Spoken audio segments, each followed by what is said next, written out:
You, John Fitzgerald Kennedy, do solemnly swear I, John Fitzgerald Kennedy, do solemnly swear that you will faithfully execute the office of President of the United States that I will faithfully execute the office of President of the United States and will, to the best of your ability, and will, to the best of my ability, preserve, protect, and defend the Constitution of the United States. preserve, protect, and defend the Constitution of the United States. So help you God. So help me God.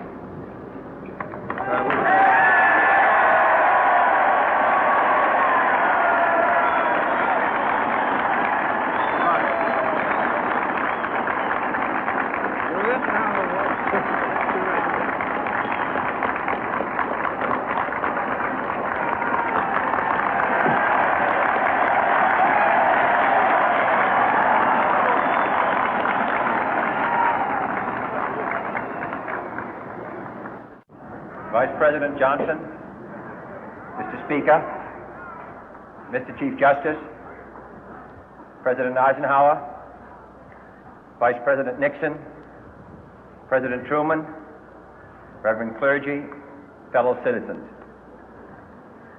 We observe today not a victory of party, but a celebration of freedom, symbolizing an end as well as a beginning, signifying renewal as well as change.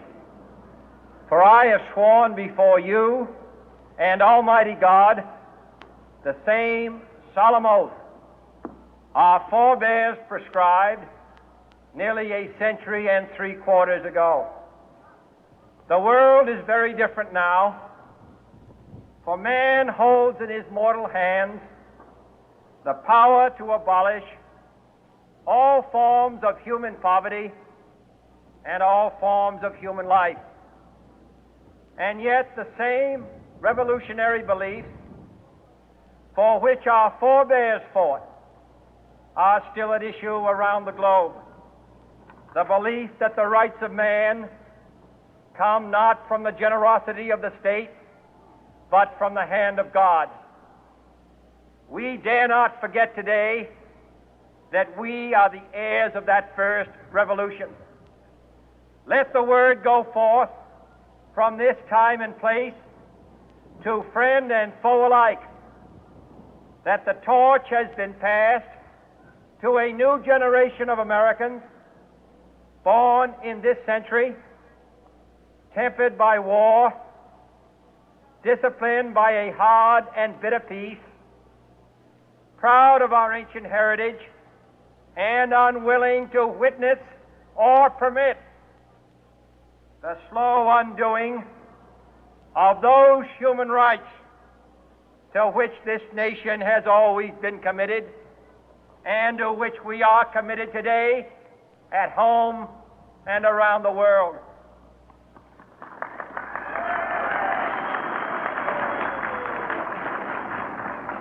Let every nation know, whether it wishes us well or ill, that we shall pay any price, bear any burden, meet any hardship, support any friend, oppose any foe to assure the survival and the success of liberty.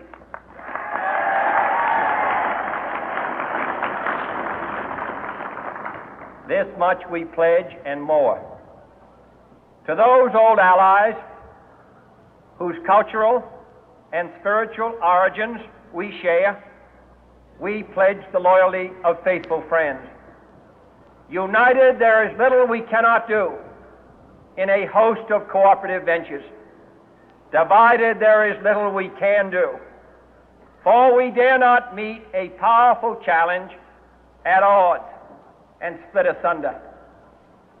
To those new states whom we welcome to the ranks of the free, we pledge our word that one form of colonial control shall not have passed away, merely to be replaced by a far more iron tyranny. We shall not always expect to find them supporting our view, but we shall always hope to find them strongly supporting their own freedom, and to remember that in the past, those who foolishly sought power by riding the back of the tiger ended up inside.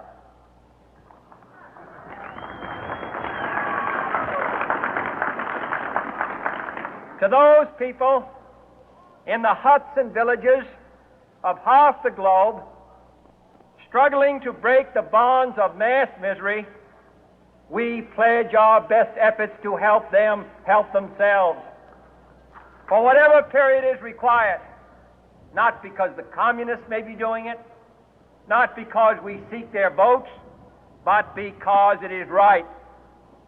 If a free society cannot help the many who are poor, it cannot save the few who are rich.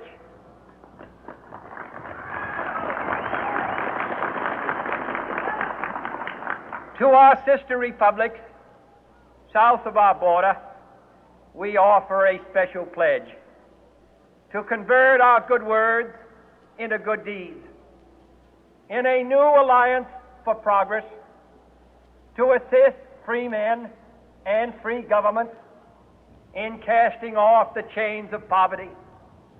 But this peaceful revolution of hope cannot become the prey of hostile powers. Let all our neighbors know that we shall join with them to oppose aggression or subversion anywhere in the Americas.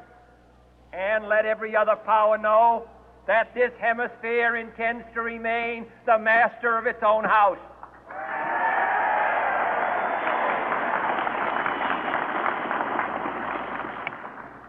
To that World Assembly of Sovereign States, the United Nations, our last best hope, in an age where the instruments of war have far outpaced the instruments of peace, we renew our pledge of support to prevent it from becoming merely a forum for invective, to strengthen its shield of the new and the weak, and to enlarge the area in which its writ may run.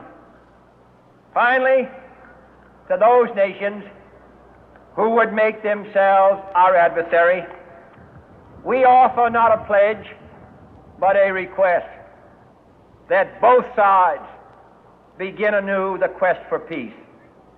Before the dark powers of destruction, unleashed by science, engulf all humanity in planned or accidental self-destruction, we dare not tempt them with weakness, for only when our arms are sufficient beyond doubt can we be certain beyond doubt that they will never be employed. But neither can two great and powerful groups of nations take comfort from our present course, both sides overburdened by the cost of modern weapons, both rightly alarmed by the steady spread of the deadly atom, yet both racing to alter that uncertain balance of terror that stays the hand of mankind's final war.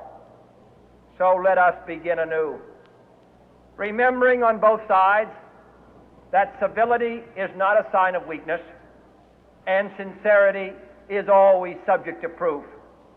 Let us never negotiate out of fear, but let us never fear to negotiate.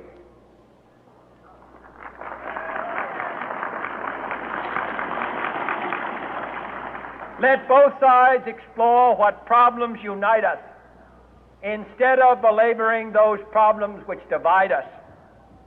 Let both sides, for the first time, formulate serious and precise proposals for the inspection and control of arms, and bring the absolute power to destroy other nations under the absolute control of all nations.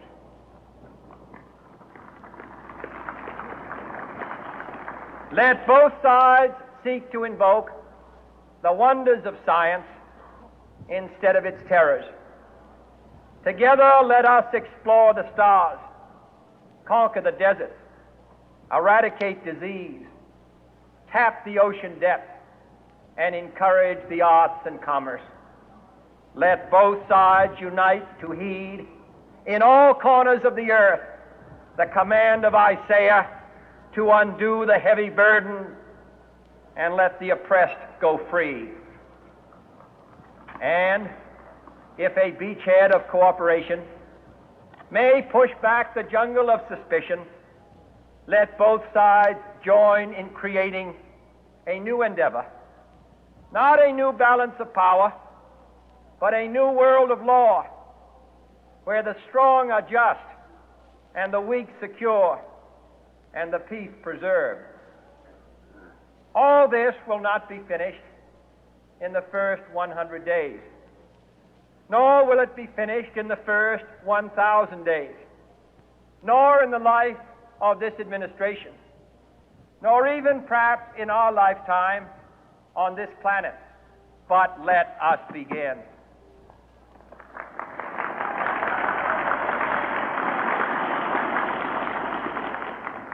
In your hands, my fellow citizens, more than mine, will rest the final success or failure of our course.